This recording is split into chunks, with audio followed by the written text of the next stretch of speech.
Hello. Apologies for the wait. I mean, I say apologies for the wait. There's nobody particularly waiting for the next episode of this podcast, but apologies to myself, I guess, because I haven't stayed consistent. I wanted to make a episode every big card or every pay-per-view at least, and obviously I haven't done that. A lot of cool stuff has happened in that time, so I didn't really have an excuse really. Well, I had a little bit of an excuse because, and this is what I want to talk about. I actually have a studio now, an office, so to speak. I have the spare room of the house. It all looks very nice. LEDs, all of that kind of shit. So, actual good backdrop for YouTube videos. So I have a desk, I've everything set up, whereas before when I was recording I was just doing it kind of on the go, in the corner of a bedroom, in the living room, the kitchen, wherever I was. I would record on the spot. Also, apologies for my terrible voice.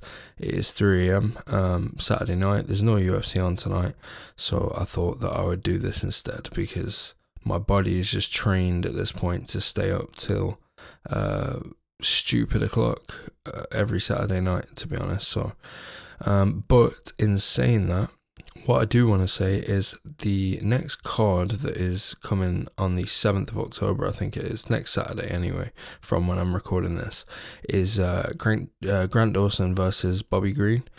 And I know it's not a very exciting card. I mean, it is a pretty good card, to be honest. The co-main being Joe Pyfer kind of makes you think the rest of the card might not be that stacked, but underneath Joe Pyfer, that co-main event, there are actually some baggers on there, so I'll enjoy it, and that's all that matters to me. So I do want to do a fight companion for that card, is what I'm saying. So I'm going to get everything set up with the streaming on YouTube.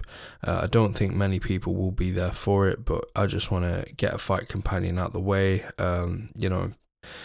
get the feeling down of commentating the fights and how it all works and stuff. So yeah, fight companion probably coming on Saturday. Just gonna be me sat in my bedroom smoking a bunch of weed, watching the fights. So if that sounds like something you're interested in, Saturday night I will be here. So yeah, visual content coming soon.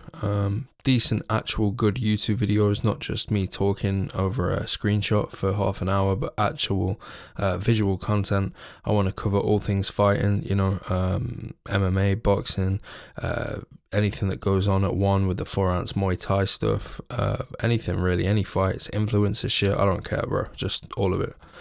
But without further ado, because I don't want this to be a super long one, I just want to get the second episode up, and I also want to just briefly cover everything that I'm about to talk about, because it is pretty, I want it on the channel. It's history, bro. It's been a wild month or two in MMA, so let's get on with it. So the last episode that I actually uploaded was the fight week of O'Malley versus Sterling. Now, it's kind of crazy looking back, because no way did I think that I would be here now with O'Malley as champ, talking about what's next for him and whatnot. But that is the sport we love. I wanted O'Malley to win. In that episode I said my heart says O'Malley, my head says Aljo, and that's kind of the best way to sum it up. I really did think Aljo was going to win. I'm not trying to say I predicted Sean to win or anything like that. I don't think many people did, and if you did, give yourself a pat on the back. Well done, congratulations, whatever. But yeah, I thought Aljo would win. Thought it'd be a pretty boring fight. The first round essentially is how I thought the whole fight would go, but obviously it didn't. O'Malley caught him in the second round. Jack Slack actually has an amazing article on the exact finishing sequence that O'Malley actually caught Aljo with, which is something that he does quite a lot in his fights. He stabs his opponent with a front kick to the body. That often frustrates the opponent, and they leap at him with something, like in this case, or in other cases they simply just try and catch him with anything, even if it's not a big, overly aggressive, leave your chin in the air shot like Aljo did. But of course Aljo tried to catch him with the big right hand, or it might have been a straight left, I can't remember. He throws shots very weird. Whatever hand it was, he was kind of crouched over, leaning in way over his toes, trying to catch O'Malley with this shot, and he just slid out the way. and cracked him with the right hand. We've all seen it. I don't need to spend too long on this fight. It was like a month ago, but yeah, I just thought it's crazy, man, because the episode name was O'Malley versus Grappling, and there wasn't much of it. So I guess in that battle, O'Malley wins. But congratulations to Sean O'Malley. My girlfriend watched this fight with me, and it's pretty funny because she became like a pretty big Sean O'Malley fan. And then a day after, when she was doing all her research, she saw the interviews of him saying that he's allowed to cheat on his girlfriend because he pays for everything.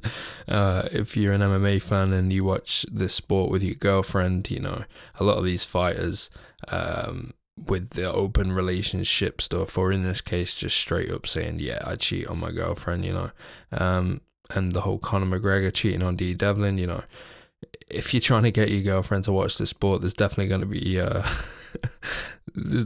be some of these dramas that completely turn them off some fighters. So yeah, she really liked Sean O'Malley, and then the next day she didn't. Same thing happened with the Tyson Fury at home with the Furies documentary. We watched that. She really liked it, you know, said, I'm excited to watch Tyson's next fight. And then while I was at work the next day, she did her research, found out that he's cheated on Paris with over 500 women, and now she hates him too. So yeah, sorry about that, Sean. But Sean O'Malley's champ 2023, this is an actual timeline that we are living in. So what's next for him? Again, don't want to spend too long on it. Marlon Chito Vera seems to be the next choice. The UFC want it, Sean wants it, Chito wants it. Seems like that's what's going to happen. Now, I want to state very firmly that my favorite fighter on this roster, on this whole UFC roster right now, and for a long time it has been, is Corey Sandhagen. And I really do think he's going to take the belt. I don't know who from. I guess Aljo would be an issue if Aljo managed to get the belt back. But I think he's got a pretty good shot at any of these guys. Sean, Merab, you know, Chito, obviously did what he did to Chito. He's just had a pretty boring fight against Rob Font. I know a lot of people are annoyed at Sandhagen. I do not give a fuck about that kind of stuff. You know, I stopped caring about that years ago. At this point, I just want the fighters that I want to win. I want them to win, you know. Yeah, it is entertainment, but I still find it entertaining to watch my favourite fighter win, whether that's on points, knockout, sub, whatever it is. So I still found entertainment from that performance, so I didn't think it was a boring fight at all. But then again, I am biased because, as I just said, do love me a bit of Corey Sandhagen. But hopefully O'Malley Chito happens, and then maybe I think they're going to do Sandhagen Umar, which I'm not completely opposed to, but yeah, I think just give Corey the next title shot, give him the winner of O'Malley and Chito. I don't necessarily think he has to fight Umar, but if that's the way they go, then so be it. So now the thing that I really want to talk about, Sean Strickland beats Adesanya, fucking destroys Adesanya. Crazy times that we are in. Truly crazy times. The whole meme of O'Malley, Strickland and Colby holding the belts a few months ago, I know it seemed like just a, you know, tongue-in-cheek meme between fans, almost like, you know, this could never happen. 2 down, 1 to go, and to be honest, Colby is the one I would have given the most chance of winning the belt to. Definitely didn't see Strickland beating Adesanya, I'm not even gonna lie. And let me just talk about Adesanya briefly, because I was really big on Izzy. When he signed for the UFC, I was already aware of who he was, and I was already a fan. Not for very long. I kind of heard that they were going to sign him, and then kind of went back, watched his stuff. So I wasn't like a diehard kickboxing fan or anything like that, but I did know who Izzy was. There are certain kickboxers that sort of cross over into the MMA community, I guess, and Izzy was one of them. So I remember seeing him on Reddit and whatever else before he actually signed. And ever since then, I've been really big on him. You know, I even have a canvas of him and Anderson Silva, their fight, on my wall right now. But recently, and I think a lot of people are feeling the same, I've kind of gone completely off Izzy. He's kind of turned me off as a fan. And I know that he was on Twitter recently being like, who gives a fuck? You're either with me or you're not. Whatever, he's entitled to feel however he wants about the fans, quote unquote, turning on him. But obviously, all the shit with the dog stuff, which, it isn't even the dog stuff with me, it's the cringe, bro. Like, when he first came into the UFC, it seemed like he had so much self-awareness, and that was almost like a refreshing thing about Izzy. Like, he was just like an MMA fan who was fighting in the fucking UFC. And then I don't know where it changed, but he does this really annoying thing where he'll like say something and it's almost like a mic drop moment every time. Like, he'll say something, frozen like Elsa, and then he'll like shrug his shoulder and put the mic down, like, or he'll like fix his watch or fix his glasses. Like, he says something and then he just does like these little mannerisms. Like, he'll drop a one-liner and then just like put the mic down and shrug his jacket. Like, yeah, I said it. You're not that guy anymore, pal. I'm sorry, mate. You're a bit too old for all this, is he, mate? It's just a bit cringy, to be honest, at this point. And I will not take the canvas down of Izzy and Silva, because when that fight happened, it was like such an amazing moment for me. I was such a big Izzy fan back then, and obviously everybody loves Silva, so it was such a passing of the torch moment for me that I wanted to get it framed. So I won't take it down, but when I do see it, it does kind of make me shake my head and be like, Izzy, bro, why did you turn out like this? But then again, the other canvas right next to it is Darren Till. So, and that's just an even sadder story. So, yeah, I guess I look like an idiot. And the funniest, even more, like that didn't make sense. Let me try again in English. The thing that's even more funny than that is that my favorite fighter, like my proper favorite fighter for like years, and I'm talking from like 2013 to like 2016, like, huge chunk of that time, the whole McGregor era period of time, my favorite fighter was Woodley. So imagine if I got a fucking Tyron Woodley canvas next to my Darren Till canvas, and then right next to that, the Izzy canvas. Yeah, it just shows it's a crazy sport, man. Anything can happen. There was a time where I thought Darren Till was legitimately going to be the champ, and now he's begging for a fight on the Misfits Prime card. So how the mighty have fallen, I guess. Shout out Darren Till, though, he's still my boy. Sean Strickland dominated Izzy. Great fight to watch. I remember when he dropped him in that first round, I literally was like saying to my girlfriend, like, what the fuck am I watching? Bro, what is happening? What am I watching? Like, my girlfriend was just like, what? What's that? What's the big deal? Like, it's a fucking fight. One of them just got dropped. Like, she didn't quite understand the chance that people were giving Strickland, which was none. A lot of people were saying no, he's got no chance of winning. I know a lot of people are currently halfway through a comment that says, well, actually, bro, if you check my Facebook status on this day, you'll see that I had Strickland. Like, same with the O'Malley pick. If you picked him legit and you didn't just do it to be like an edgy guy to like, because some people do that. They're like, yeah, I think Strickland will beat him. But then if Izzy wins, they don't lose anything because, of course, Strickland lost, But then when Strickland wins, it looks like they're a genius because it's like, damn, bro, you really called it. There's those people everywhere in this sport. But if you genuinely did call the O'Malley or Strickland wins, congratulations, GG, well done. That's a great pick. But I personally didn't see it happening. And now we have Sean O'Malley and Sean Strickland as bantamweight and middleweight champs. And that brings me on to my last point, because as I said, 3 a.m, and I do want to go to bed after this. So quickly talk about Colby Covington, Leon Edwards. I want to get it in stone right now. I want to put my bollocks on the line, essentially, and say, I think Leon's got it. I know that Colby is a favourite currently, I think, and I know that Usman's wrestling versus Colby's wrestling are very different, but it comes down to this for me. Leon dealt very well with the wrestling pressure. Even in the first fight, I know he was losing, but in that first round, when he kind of reversed it and took Usman down briefly and all of that kind of stuff, I can see that kind of stuff happening in this fight. I don't think it's gonna be Colby holding Leon on the cage for a lot of it. I think Leon's gonna try his best to crack him in the clinch. There's no better clinch worker in the welterweight division than Leon Edwards, in my opinion. The elbows on the exits, you know, he digs little knees in.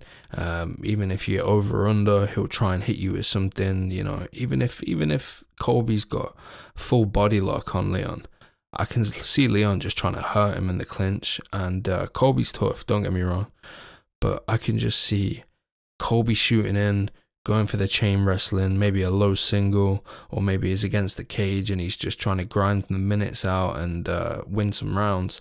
And I can see Leon and his coaches planning for that and just cracking him with those fucking Travis Brown downward elbows against the cage, like, you know, all sorts of damage. Like, if you can get a shot off, if you can hold the wrist while Colby's got you against the cage, if you can just pry one of his hands free and throw a shot at his head or his body, like anywhere, bro, you know, a little knee, even if it half lands.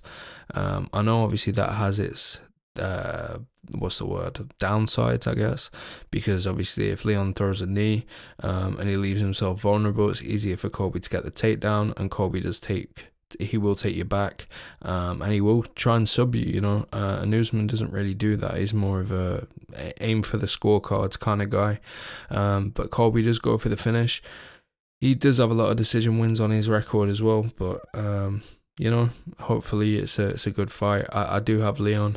I was with Leon on that first Usman fight, and this is kind of how I felt about Izzy with the Whittaker fights. Like, I picked Izzy for that first Whittaker fight, and everybody was in real life, I mean, like my friends, everybody was clowning me for it. And I just remember thinking, like, bro, if Izzy wins, I'm never going to doubt him again. And he absolutely smoked Whittaker in that first fight. And ever since then, I've never, ever picked against Izzy. Even in that Alex Pereira rematch, I never picked against him. So, similar to Leon, I had him with that first Usman fight. To the very end, I still had him. He got the last minute head kick. I had him for the rematch. He beat him in the rematch. So I kind of feel like I cannot doubt Leon. He's our boy, you know. He's an English fighter. He's the only fighter from the UK to hold a belt right now. So, you know, I support him. I'm a fan of him, but actual breaking down the fight, using my head, not my heart, I still think he takes it. I think Colby just hasn't been in there recently that much, and I know that never usually matters when he goes in after a long layoff, and I know some people would say that ring rust isn't a thing. I'm not really saying Colby's going to struggle with ring rust. I just think that Leon is just kind of in his fucking era right now, and you know, those two wins against Usman, you can see what it's done for Leon's confidence. You can see it on his face, and I think that's going to be the difference. I can see Leon win a decision, maybe 3 rounds to 2. Maybe it's a robbery according to some people. It's a close fight. I could even see split decisions, man. I don't think Leon's gonna crack him and knock him out like he did Usman, and I don't really think Colby's gonna sub him. I could just see a very close fight with Leon taking the edge. So yeah, just a short one. Don't want to make it too long. Like I said many times, it is 3 a.m. and I'm trying not to wake everyone up. So, Fight Companion on Saturday for Grant Dawson and Bobby Green. So you will see me then. And yeah, hope everyone is okay. I have a Justin Gaethje deep dive completely written out. I just need to record it and edit it, which is a little bit annoying. But what I'm going to try and do is, because the Dustin Poirier deep dive did get copyright struck, so I'm going to see how I can make these deep dives without using the fight footage. You know, I'm sure there's a way around it, but if there's not, it is what it is. It's not earning money from the videos that bothers me. Like, I don't care about earning money from those videos.